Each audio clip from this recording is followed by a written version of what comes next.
La alabanza. Preciosa alabanza, hermano, principalmente esa última, porque nos da la oportunidad a aquellos que hemos conocido al Señor y lo amamos, de adorarle con el corazón. Ese último alabanza es solamente para adoradores, porque el canto es: quiero llenar tu trono de alabanza, Señor. ¿Cuántos alaban a Dios en esta tarde, hermano? ¿Cuántos creen que Dios es bueno? Bendito Dios. No necesitaría yo preguntarle. Sabe que el que ya experimentó a Cristo, hermano, es mejor que alguien venga y lo quiera callar, pero uno tiene constantemente que estar adorando al Señor. No tiene que ver el lugar donde está, no tiene que ver la iglesia donde vaya, sino la condición del corazón, hermano, de cada uno, para adorar a Dios con toda su alma. Solamente estar agradecido. ¿Cuántos agradecidos en esta tarde? Bendito Dios. Vamos a abrir la palabra del Señor en el primera carta a los Corintios, capítulo 3, la lectura que tuvimos. Amén. Bendito Dios. Damos gracias a Dios, los hermanos que vinieron, los que están aquí, hermanos, con nosotros. Lo siento por mi yerno que está solo ahora, porque aquí tengo a mi hija. ¿Cuántos aman a mi hija, hermano? ¿Y los demás? Yo hice una pregunta. Amén. Bueno, la Biblia dice que con 2 o 3, ahí está él. Amén, gloria al Señor. Bendito, hermano, el nombre del Señor. Gloria a Dios. Si lo tiene, 1 Corintios capítulo 3. Vamos a leer los versículos que tuvimos en la lectura, y luego, hermano, vamos a leer el contexto de esto. Dice así la bendita palabra del Señor, en el nombre del Padre, del Hijo y de su Espíritu Santo. Verso 10 del capítulo 3 de 1 Corintios. Conforme a la gracia de Dios que me ha sido dada, yo como perito arquitecto puse el fundamento y otro edificó encima, pero cada uno mire cómo sobreedifica. Leamos el verso 9, que era el fundamento. Porque nosotros somos colaboradores de Dios y vosotros sois labranza de Dios. A ver a cuánto le va a sonar nuevo esto. Edificio de Dios. ¿Cuántos sabían eso? La Biblia dice también en Corintios, hermanos, que somos el templo del Espíritu Santo. Ahora yo le voy a preguntar en esta tarde: si somos edificio de Dios y el templo de Dios, ¿cómo está su templo? ¿Cómo lo cuida? ¿Lo limpia? ¿Lo santifica? Porque la Biblia dice que la santidad conviene a esa casa. ¿Por qué conviene? Porque la presencia de Dios y las bendiciones de Dios van a estar en el lugar donde se le está honrando, donde se le está glorificando. ¿Acaso no la Biblia dice que el Espíritu Santo se constrita? Si el Espíritu Santo no puede habitar en un lugar donde no se le dé la gloria y no se le dé la honra. Entonces nuestra responsabilidad, está diciendo aquí el apóstol, de que nosotros sobreedifiquemos, pongamos sobre un fundamento que ya fue puesto. ¿Sí está conmigo? Oremos. Padre, gracias en esta hora, Señor, por el inmenso amor para con nosotros, por su misericordia todas las mañanas a favor de nosotros, por el infinito amor eterno con que usted dijo que nos ha amado, Señor. Y que cuando hemos fallado, Dios, no porque practicamos el pecado, sino por algún momento, Señor, en que la situación se tornó difícil y te fallamos, y ese fallo nos vuelve infieles. Su palabra dice: usted permanece fiel. Pero no queremos declarar, Padre, esa palabra todos los días, sino más bien vivir, Padre, en una santa, dice tu palabra, manera de vivir. Y que nuestra casa, nuestro edificio, nuestra vida, no solamente le dé la gloria a Dios, Señor, sino que refleje todos los días la obra poderosa hecha por usted en la cruz del Calvario y su Espíritu Santo todos los días en nuestra vida, Señor. En Cristo Jesús, Señor, le damos gracias. Amén. Amén. Dígale que está a su lado, hermano, bienvenido a la casa del Señor. ¿Cuántos vinieron alegres, hermano, a la casa del Señor? Bendito Dios. Amén. Vamos a continuar leyendo la palabra del Señor. Verso 11 dice: porque nadie puede poner otro fundamento que el que está puesto, el cual es Jesucristo. Y sobre este fundamento alguno edificare oro, plata, piedras preciosas, madera, heno, hojarasca. La obra de cada uno se hará manifiesta, porque el día la declarará, porque por el fuego será revelada. Y la obra, escuche bien esto, de cada uno, el cual sea, no importa la obra, digo, no importa porque todas van a ser pasadas, sí importa porque es mejor que sea buena. Dice, el fuego la va a probar. ¿Sí está conmigo? Vamos, hermano, en esta tarde a entender lo que Pablo está hablando a la iglesia de Corinto. Pablo le está recordando, Pablo le está, hermano, haciendo conciencia a la iglesia que ellos ya no pueden ser igual, porque ya Jesucristo hizo una obra poderosa y maravillosa en su vida. Ellos tienen que entender que al ser rescatados y separados y llamados por el Señor, su vida ya no puede ser igual que la de los hombres. Pero Corintio, la iglesia tenía un problema. Y el problema era, hermano, que ellos, a pesar de haber experimentado la gracia de Dios y haberse fundamentado en Jesucristo, todavía las cosas del mundo, las cosas de afuera, hacían impacto en la vida de ellos. Dicho, hermano, de otra manera, algunos de ellos no habían entendido que Jesucristo era el fundamento. No habían entendido, hermano, que el que tenían que agradarle era el Señor, que el que recibía la gloria era el Señor, que el que había, hermano, salvado su vida era el Señor, al que habían de adorarle era Él, el que habían de servirle a Él, al que tenían que mirar como ejemplo era Él. Pero esta iglesia tenía un conflicto, y era que empezaron a poner la mirada en hombres.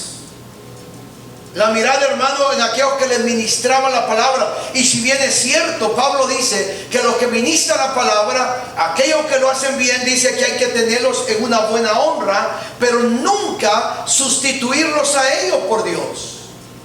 Porque esto lo que hacía, y es sorprendente cuando Pablo dice que esto lo que hacía era ponerlos en una posición no espiritual. Y Pablo declara que los volvía, hermano, carnales. ¿Por qué carnales? Porque cuando ellos empezaban a decir, en el principio del capítulo 3 dice, unos dicen yo soy de Cefas, otros dicen yo soy de Pedro, otros dicen yo soy de Apolos. Lo que creaban no era unidad. Déjenme decirle algo, el anhelo de Dios y el mandamiento de Dios para la iglesia era la unidad. Pero ellos habían, hermano, entendido, Pablo, que al hacer eso lo que creía eran divisiones. Vamos a ponerlo en contexto hoy. Hoy en día, hermano, hay gente que no solamente oye y se bendice por otro predicador, sino que pone la mirada, depende de él, y cuando aquel cae, él cae también. Es peligrosísimo. Entonces esto no es nuevo, esto es viejo. Pero lo lamentable sería que nosotros el día de hoy todavía vivamos en ello. Déjenme ponerlo de esta manera. Le voy a leer, hermano, desde el capítulo 3, verso 1. Y es más fácil que la palabra, hermano, se explica sola. Pablo dice estas palabras para entenderlo. De manera que yo, hermanos, no puedo hablarlos como a espirituales. ¿Cómo debe ser el cristiano? ¿Cómo es ser cristiano, iglesia? Espiritual. ¿Cómo es ser cristiano? Espiritual. En la iglesia nomás hay dos. Hay espirituales y carnales. El mejor ejemplo de poner, hermano, es el embarazo. O la persona está embarazada o no está embarazada. Aquí no hay medios de embarazo. ¿Alguien tuvo algún medio de embarazo? No, es embarazado o no embarazado. Entonces la iglesia se define como espiritual y no espiritual, para suavizarlo. Pero no espiritual, la Biblia le llama carnal. Entonces por eso que Pablo lo define y dice, yo no puedo hablarlos como espirituales. ¿Por qué no puedo hablar como espirituales?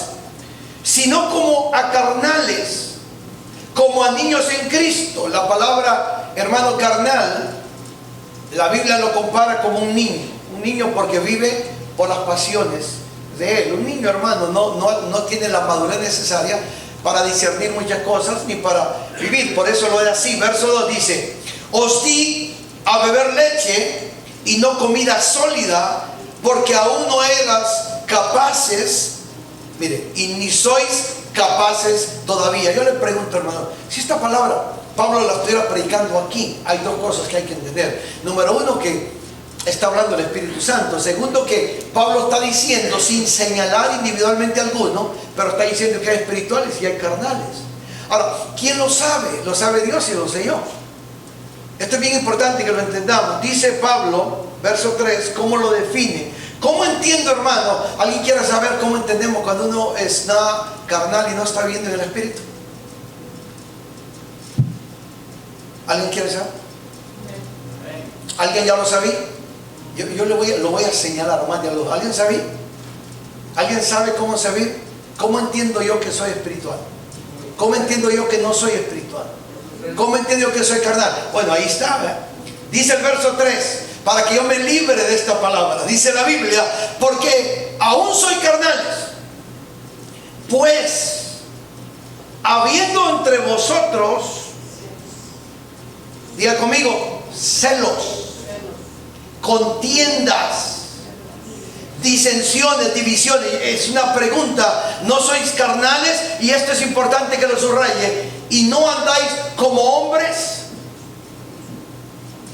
Porque Pablo está diciendo que el cristiano, hermano, ya no debe andar como hombre, sino como espiritual.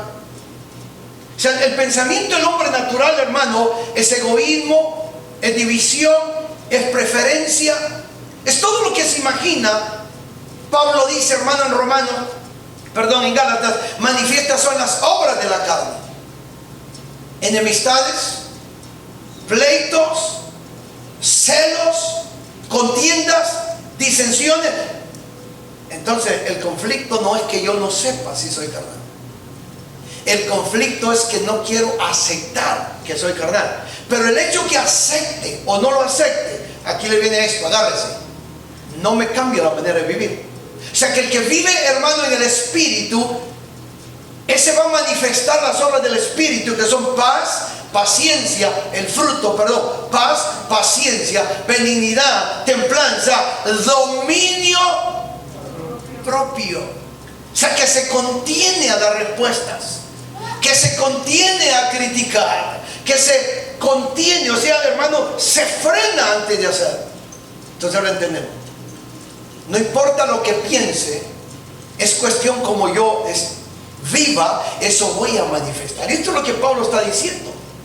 Entonces, mi estimado hermano, lo que el apóstol está diciendo, que hay dos cosas. Número uno, si mi vida no es una vida espiritual, yo no voy a poder fundamentar mi vida en Cristo. Y no voy a poder vivir una vida agradable al Señor. Y por lo tanto mi vida no va a tener aquello que Dios me ha dado. Él dijo, mi paso dejo, mi paso doy. Número uno, Él ha dicho, hermano, que es una vida en abundancia. De aquí entendemos ahora, dice dice Santiago, hablando de la fe, por qué las cosas no suceden. Dice Santiago, porque el conflicto no es Dios. El conflicto, dice, porque entre vosotros hay celos amargos, hay contiendas, no mintáis ante la verdad, dice Santiago. Entonces entendamos, número uno, mi estimado, que Dios nos ha llamado a disfrutar la vida en Cristo, a vivir la plenitud. ¿Por qué? Porque es importante entender que nuestro fundamento nos va a llevar por lo menos a 3 cosas importantes. Número 1, a que yo sea una persona en una condición espiritual y voy a poder no solamente agradar a Dios, servir a Dios con eficiencia, voy a poder impactar a los demás, pero en mi condición civil. Si soy soltero, agrado a Dios con todo el corazón. Si soy casado, impacto la vida de mi cónyuge. Si tengo familia y tengo hijos, impacto la vida de mi familia. Entonces, una responsabilidad mayor. Porque la Biblia dice que somos casa espiritual. Somos una casa espiritual. Una casa espiritual, hermano, donde el Espíritu Santo va a depositar su presencia. Oiga lo que dice Pablo. Dice Pablo que el cristiano que vive una vida agradable a Dios tiene que glorificar a Dios de 2 maneras. Lo tiene que edificar, hermano, con nuestro cuerpo y con nuestro espíritu. O sea, con lo que somos por fuera y con lo que somos por dentro. Entonces sigue diciendo el apóstol, porque diciendo el uno, cambian el nombre a alguien de usted aquí en la tierra que se imagine, hermano.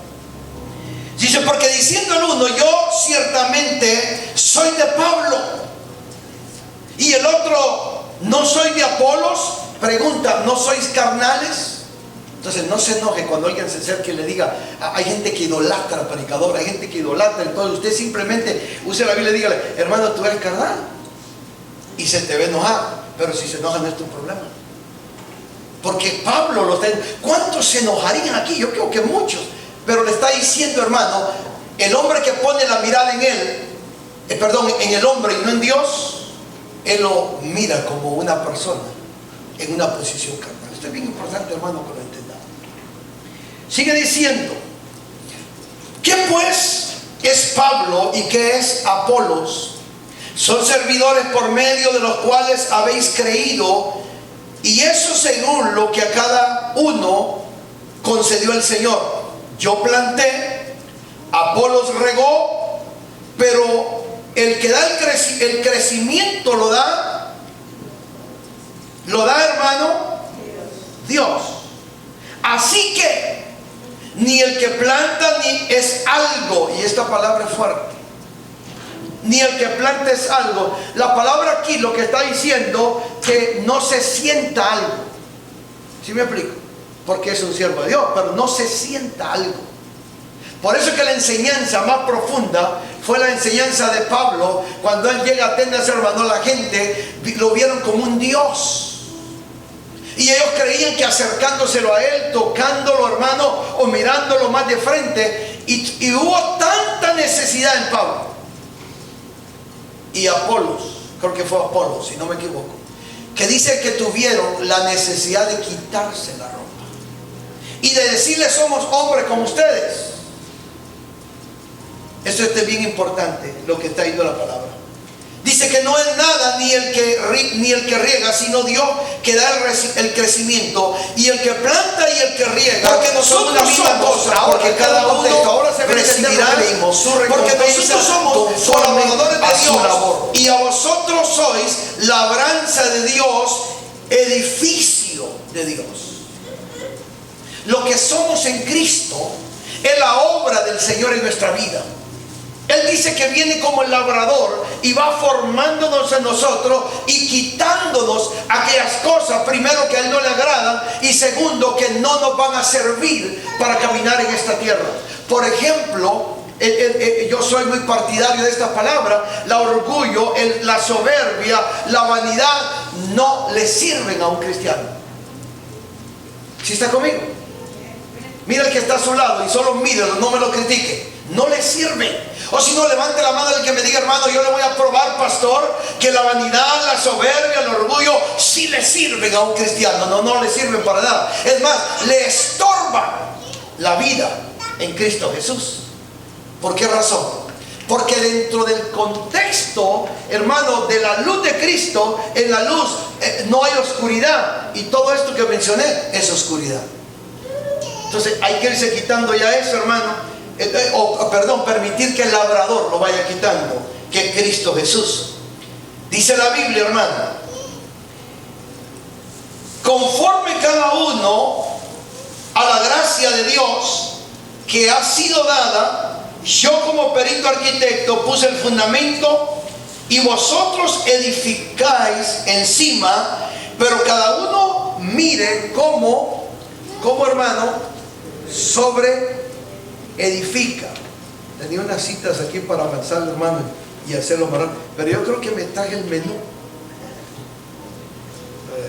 Ya tenemos el menú, no se preocupe. Amén. ¿Qué entendemos primero, hermano? Que el fundamento lo puso Jesús. Él es el fundamento. Su palabra, Él es la piedra. El Salmo 127 dice, hablando de mi vida, hablando de mi casa, hablando de mi familia, si Jehová no edifica la casa, ayúdeme, en vano trabajan los que la edifican. En vano. Si Jehová no la edifica, en vano trabajan los que la edifican. En vano velan, hermano, los que están en la guardia. Amén. Es más fácil con estos temas. Si Jehová no la edifica, entonces el fundamento tiene que ser Jesús, su palabra. El fundamento tiene que ser, hermano, Él. Sobre ese fundamento nosotros tenemos que sobreedificar. Eso dice aquí la palabra del Señor. Entonces el fundamento es el cimiento, es Cristo. ¿Se recuerda que Jesús puso aquel ejemplo de aquellos dos hombres que edificaron una casa? ¿Qué sucedió? Para simplificarlo, no importa lo que le pusieron arriba, el problema es lo que le pusieron abajo. Entonces lo importante, hermano, y lo he dicho yo, y esto lo digo para animarlo, no para desanimarlo. El talento es importante, los dones son importantes, tus cualidades son importantes, pero si eso no se fundamenta en Cristo, número uno, no lo vas a ocupar para darle la gloria a Dios. Segundo, hermano, según tú lo vas a usar cuando quieras. Y esto no es cuando quiero, es cuando Dios dice. Entonces el llamado de Dios, hermano, primero es fundamento. Aquí, bendito Dios, que hay familias. Ninguna familia puede vivir una vida feliz si no está fundamentada en Cristo, hermano Jesús. Entonces, ¿cómo empieza el fundamento? Tenemos, hermano, que nosotros entender que sobre este fundamento nosotros sobreedificamos, ya ponemos los materiales. Entonces los materiales tienen que ser materiales duraderos, no perecederos, porque hay materiales perecederos, es lo que está diciendo aquí Pablo. Y Pablo lo describe en dos grupos, y dice Pablo, hermano, que en un grupo los materiales son oro, plata, piedras preciosas. Y el otro grupo dice que son madera, heno, hojarascas. Y eso define cómo Dios mira esa casa. Pero no solamente cómo la ve, hermanos, los de afuera, cuando la Biblia dice que debemos de dar buen testimonio de los de afuera. Y eso define el deseo de los demás de querer estar, hermano, adorando también al Señor. Dice conmigo amén. Los hijos, hermano, al ver que nosotros edificamos en Él, anhelan estar en casa. Cuando los hijos no miran eso, hermano, anhelan salir de casa. Por eso esta es una tremenda responsabilidad. Entonces nosotros somos responsables de ver cuáles son los materiales que vamos a usar para sobreedificar sobre este fundamento. Entonces primero volvemos a decir, los materiales son el oro, plata, piedras preciosas. Es una vida, hermano, que siempre busca honrar a Dios. ¿Se acuerda que Pablo dice, hermano, que lo que comamos, lo que hacemos, tenemos que mirar que lo que haga es honrar a Dios?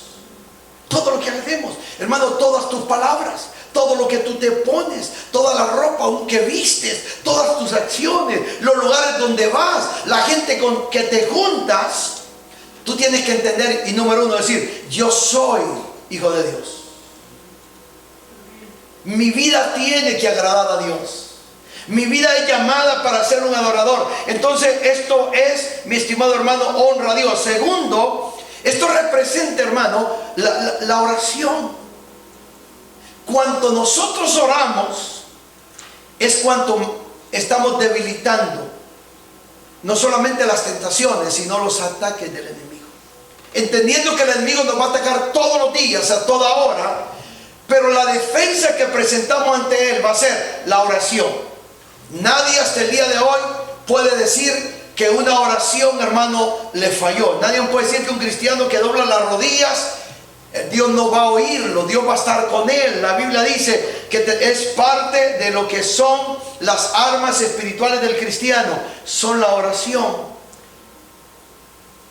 Amén. Gloria a Dios. No, esto ya me diga, ¿qué es eso, hermano? Necesitamos orar. Alguien dijo, no preguntes por qué caes, no preguntes por qué te sientes débil, no preguntes por qué te sientes, hermano, que la carne se está dominando en tu vida. Mejor pregúntate si oras y cuánto oras. Porque estos elementos no perecederos son la oración, son la lectura de la palabra de Dios. Y eso va a traer que el Espíritu Santo tenga su presencia. Rápidamente. Segundo, hermano, pero hay materiales que no van a ser duraderos. Y esos materiales son la hoja. ¿Por qué? Yo quiero que pensemos al final de la enseñanza. Dice que van a ser probados por el fuego. Y el fuego al oro lo purifica. Y el fuego a la plata la purifica. Pero el fuego a la madera la quema. El fuego a la hojarasca la quema. Entonces, cuando nosotros dejamos de orar, cuando dejamos de leer la palabra de Dios, hermano, nuestra vida se vuelve hojarasca. En otras palabras, se vuelve sensible, se vuelve débil. Y cuando venga a ser probado, hermano, que Dios va a permitir la prueba a nuestra vida va a sucumbir. Entonces ahí nos volvemos a personas derrotadas. Dice que, hermano, esto significa lo que es la hojarasca. Esto va a ser, hermano, una persona que porque su vida va a reflejar lo que es carne, va a ser la vanagloria. Se recuerda que la Biblia dice que la vanagloria de la vida no tiene que ser parte de nosotros. El vanaglorioso piensa que lo que tiene es por sus esfuerzos. El vanaglorioso piensa que aún sus talentos, sus conocimientos es por su capacidad. Entonces el vanaglorioso, hermano, es una vida o de hojarasca de madera, y cuando venga el fuego se quema. Es el orgulloso, es el que confía, hermano, en sus propias obras, en sus propias fuerzas. Mire lo que dice la palabra. Tenemos que entender nosotros que nuestras obras, al ser probadas, ahí van a determinar cuál es nuestra condición en Dios, entendiendo que Dios quiere que nosotros todos los días vivamos en victoria. Por eso la palabra, vamos dos versículos y termino. En Deuteronomio 6, Dios presentó el fundamento de una vida, de una familia, de un pueblo que iba a vivir en victoria. Nosotros, como enseñadores de la palabra, nosotros presentamos la palabra. Anhelamos que la gente escuche la palabra, pero ya no está en nosotros. Por eso Pablo dice, yo hermano, puse este fundamento. Yo les di la palabra, yo les enseñé lo que es bueno. Pero muchas veces parece que algunos de nosotros hacemos lo contrario. Como que queremos retar al predicador, como que queremos retar al pastor. Pero aquí no se reta a nadie. Aquí, mi estimado hermano, la vida se vive en victoria o la vida se vive en derrota. Aquí la vida se vive en agrado a Dios o se vive en desagrado a Dios. Ahora, entendiendo esto, yo no creo que alguien que sea inteligente quiera vivir una vida, hermano, de amargura. Una vida, hermano, de un día sí, un día no. Un día me levanto contento, un día me levanto amargado, otro día me levanto irritado. Yo le voy a decir algo en esta tarde, hermano. Cambie los materiales de su casa. Cámbielo, deje que el Señor empiece a trabajar en su vida, hermano, que lo empiece a labrar, porque no hay una vida más agradable que vivir, hermano, en la presencia del Señor. Que vivir, hermano, dándole la gloria a Él, levantando todas las mañanas, diciéndole, Señor, ¿qué quieres que yo haga? Límpiame de todo aquello, Señor, que no te agrade, por favor. Esa es la victoria en Cristo Jesús. Dice la palabra del Señor, hablando Dios a Israel, le dice esta palabra: oye pues, Israel, los mandamientos, estatutos y decretos que Jehová vuestro Dios te mando que os enseñé. Oiga, para que los pongáis por obra, como resultado para que seas, hermano, de larga vida aquí en la tierra, lo cual, hermano, pasáis vosotros para tomarlo, para que temáis a Jehová tu Dios, guardando todos los estatutos y sus mandamientos que yo te mando, tú y tu hijo y el hijo de tu hija, todos los días de tu vida, para que tus días sean prolongados. Y amarás a Jehová tu Dios de todo corazón, verso 5, y de toda tu alma y con todas tus fuerzas. Y estas palabras que yo te mando hoy, esto es importante, la repartirás, estarán en tu corazón, y las repetirás a tus hijos, y hablarás con ellos estando en casa y andando por el camino y al acostarse y cuando te levantes. Yo quiero terminar con esto. Pablo dice que nosotros somos los que ponemos, los que sobreedificamos. ¿Cuándo vamos a sobreedificar? Oro, plata, piedras preciosas. Cuando la palabra de Dios esté en nuestro corazón. Estar en el corazón significa que haya hecho un impacto y gobierne nuestra vida. Y dice que esas palabras se las repetirá a sus hijos. Déjenme darle el mejor ejemplo. Se lo voy a hacer en forma de pregunta. Cuando yo meditaba en esta palabra, vino un pensamiento y yo al Señor le hice esta pregunta. No quiero que se sienta señalado, porque hay gente que está listo para sentirse señalado, no para que lo señalen. Es una pregunta nada más. Cuando Dios hablaba, este es el llamado de Dios: oye Israel. Dios quería dejar plasmado ese fundamento para que a través de las generaciones permaneciera. Y por eso mira la cultura judía, que niños de 6, 7 años traigan su gorrito en la cabeza, porque se lo fundamentaron, lo taladraron desde el principio, pero primero lo hicieron en su corazón. O sea, nadie va a poder dar lo que no tiene. Nadie va a poder guiar a un hijo ni formar un hijo si Dios no se ha dejado formar por Dios. Eso es imposible.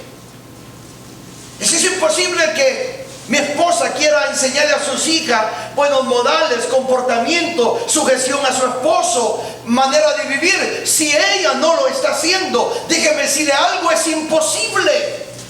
Por eso es que Pablo dice: no vivamos como hombres. Yo le tengo la manera más fácil. Deje que la palabra de Dios gobierne su corazón. Y cuando gobierna su corazón, no habrá en usted soberbia, no habrá en usted orgullo, no habrá en usted vanidad, y usted podrá transmitirlo a los demás, lo de Dios en su corazón. ¿Cuántos dicen amén? Yo pongo el mejor ejemplo. Levante la mano los que tienen niños pequeños, no la levante mejor. ¿Cómo es que ellos han adquirido costumbres? ¿Cómo es que ellos, hermano, tienen deseos y anhelos? ¿Cómo? Y esta es la pregunta que yo me hacía, para que no se sienta ofendido. Cuando mi hija cumple años, ella quería una piñata de Teletubbies. El otro quiere una de Superman. El otro quería de los Wiggles. Ah, pues solo tengo dos. Yo me hacía pregunta: ¿por qué un niño no dice: mami, yo quiero un traje de David? Esa es la pregunta que yo me hacía. ¿Por qué un niño dice: para mi cumpleaños yo quiero, hermano, que me ponga un traje de Daniel? ¿Por qué? Yo voy a hablar por mí, no voy a hablar por usted. Porque en mi casa es más probable que se hable más del Pikachu, de los Simpsons, de las telenovelas, de los artistas de Hollywood, que de esto. No, esto dejémoselo a la maestra de la escuela dominical. Y a veces la maestra lo está ahí dándolo y ni se conecta. Dicho de paso, déjeme decirle que yo estoy en la tarea de ver quiénes se conectan o no, a ver quiénes valoran la enseñanza. Usted no sabe lo que pasa, usted no sabe lo que pasó hoy esta mañana. ¿Cuántos supieron lo que pasó cuando vinieron a abrir la iglesia? Que nadie sabe. Si hay un esfuerzo. Entonces, eso es lo que tengo, Pablo. Este es el fundamento. Yo te lo pongo, la palabra, hijo, miembro de una iglesia. Esta es la palabra. Ahora es su responsabilidad y la mía sobre edificar. Nadie va a sobreedificar. Nadie. Usted le mete los clavos a su casa. Usted limpia y lava, limpia su casa. Pero esta es la manera. La palabra en mi corazón. Ahora yo oiga lo que dice, y la repetirás. ¿Qué significa repetir? Decir algo que yo sé. Decir algo que yo tengo. Ahora yo le pregunto, ¿qué le repetimos a nuestros hijos? Yo quiero honestidad. Piense, ¿qué es lo que usted comúnmente le repitió a sus hijos? Yo tenía pariente que le decía, tu papá es un sinvergüenza. Tu papá, y es una lista tan negativa. Déjenme decir algo, eso va a estar en la mente de los hijos. Porque la palabra repetir es constantemente. Pero lo que la Biblia dice, repítele la palabra. Al culto se va a adorar a Dios. Los domingos principalmente es para Dios. La lectura de la palabra es el alimento de nuestra vida. Eso es lo que yo quiero que en esta tarde lleves esto. Paremos aquí. Lleves esto, hermano. La responsabilidad y el privilegio de edificar una casa. ¿Cuántos se atreven esta tarde a decir conmigo, mi casa y yo serviremos a Jehová? ¿Entiende esa responsabilidad? ¿Entiende qué es servir a Dios?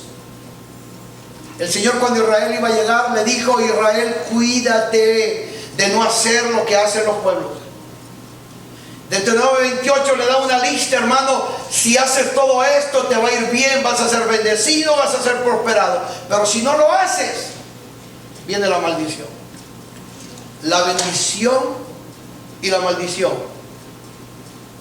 depende de nuestra manera. Sobreedifique sobre la roca. Que sus hijos sean piedras preciosas. Que su esposa sea como perlas. Que su esposo sea un sacerdote en el hogar. Es una tremenda responsabilidad, pero es un lindo privilegio. Y entonces se cumplirá Mateo 5.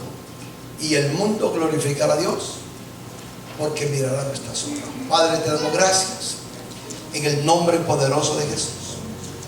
Oramos por los que están en las redes sociales, Padre, los que se conectaron, aquellos que se van a conectar, Señor. Que cada uno sea bendecido de una manera poderosa. Entendiendo, Señor, que el mejor regalo es la salvación que Dios dio, Padre, por medio de nuestro Señor Jesucristo. Yo le pido a Dios que cada hogar tome la responsabilidad, cada persona, y decir: mi vida va a ser una vida que agrade a Dios. Mi vida va a ser una vida para formar una casa espiritual. Yo quiero que mis hijos vivan quizás una vida de lujos, quizás de una vida que tengan todas las cosas materiales, pero que en un hogar donde lo que se oiga glorifica a Dios, lo que se haga glorifica a Dios, lo que se diga glorifica a Dios. Que mis hijos miren que yo amo a mi esposa con todo el corazón y la respeto. Que mis hijos miren que la esposa honra a su marido, Padre. Que en ese hogar haya, Padre celestial, y brilla como oro, como piedras preciosas, Padre Santo. Porque cuando tú mires de los cielos y pruebes, Dios, esto, te darás cuenta que te estamos honrando con todo el corazón. Restaura, Padre, aquello que se ha sido dañado, quebrado. Usted tiene el poder para hacerlo. Corazones quebrantados, Señor. Vidas dañadas, Señor. Hogares, Señor, destruidos y divididos. Usted tiene el poder para hacerlo, Padre. de Padre Santo, de la palabra, de la fuerza, Señor. Padre, presentamos nuestra vida en esta hora, en esta familia.